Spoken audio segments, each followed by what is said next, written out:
Not so long ago, in a neighborhood much like your own, something happened.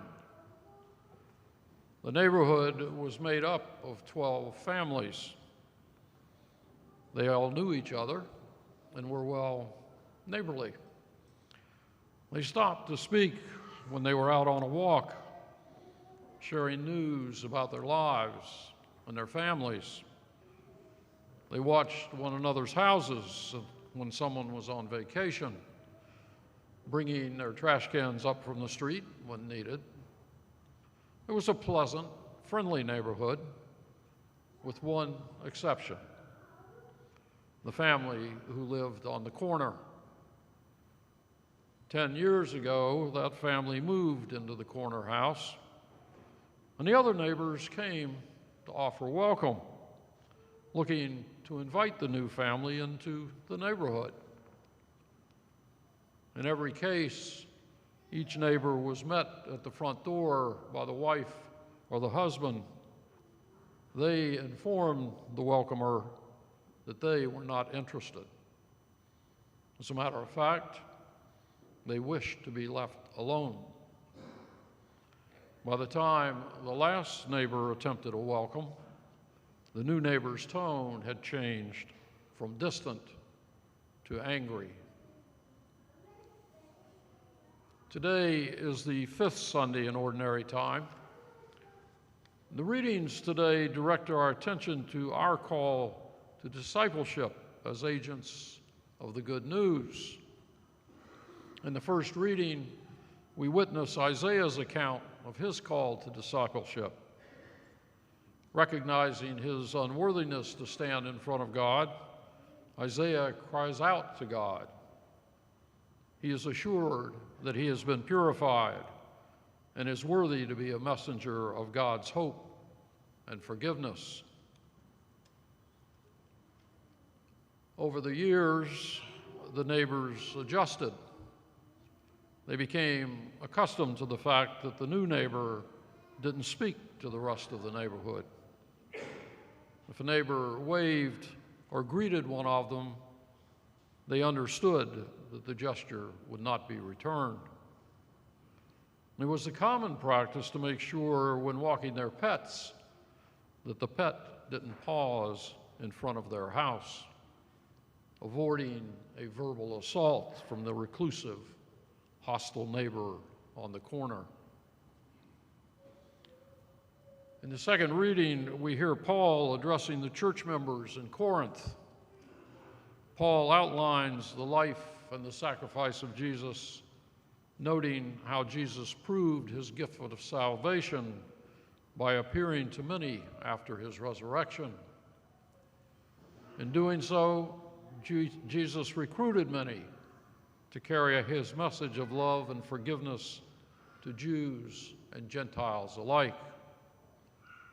Paul notes that he considers himself one of the most unworthy of Jesus' apostles.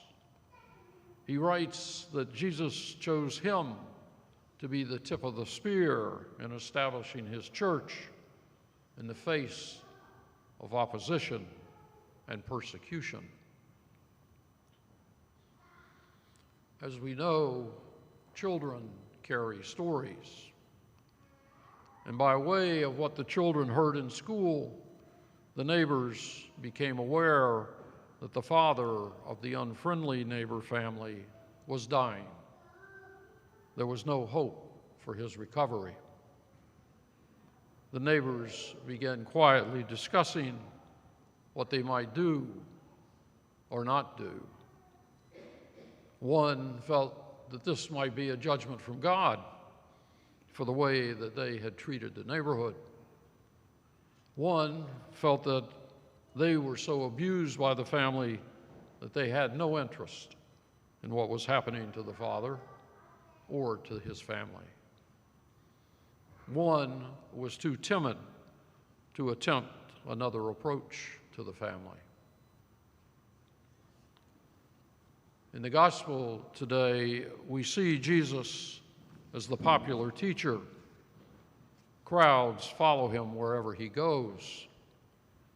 He approaches Lake Gennesaret and engages Simon, who we call Peter, along with James and John, to put out in a boat so Jesus might teach the crowds on shore. The scene was so impressive to the onlookers and as well to Peter. Jesus then instructs them to put out for a catch, an unlikely scenario based on the night's fishing result. Yet, they accommodate the teacher. They catch so many fish that a second boat is called over to load the catch, trying to prevent both boats from sinking.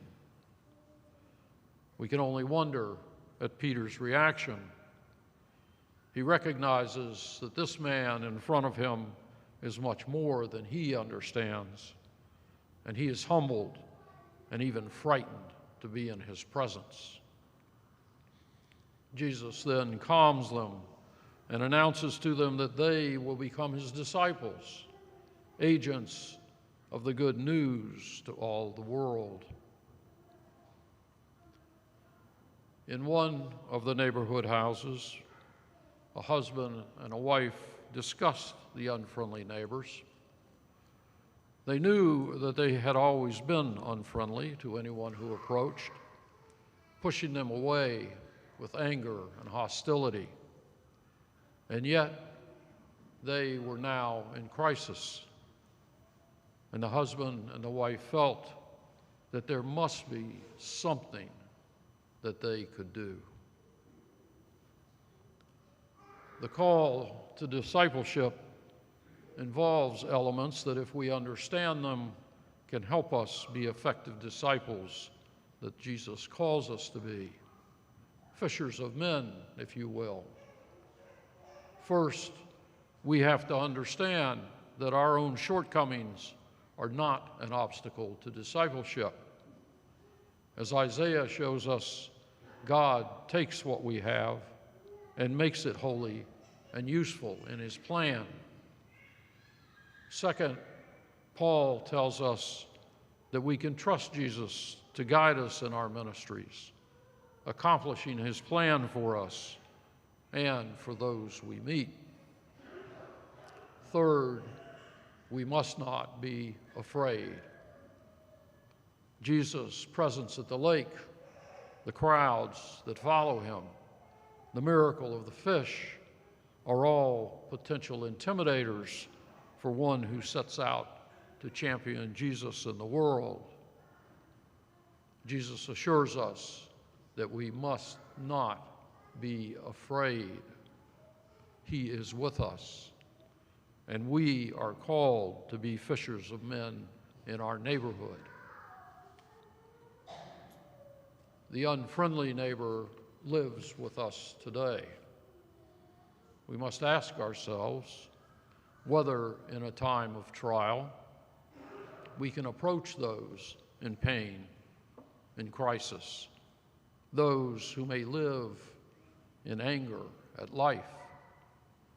Can we approach them even after they have pushed us away time and time again? And what if they accept our offer? Can we drop all the insult, the hurt that they may have caused us, being willing to let it all evaporate as if it never existed? Each of us lives in the neighborhood. Each of us has to answer the question for himself. Each of us must choose to fish for men. Jesus is our model, our shield, and our inspiration.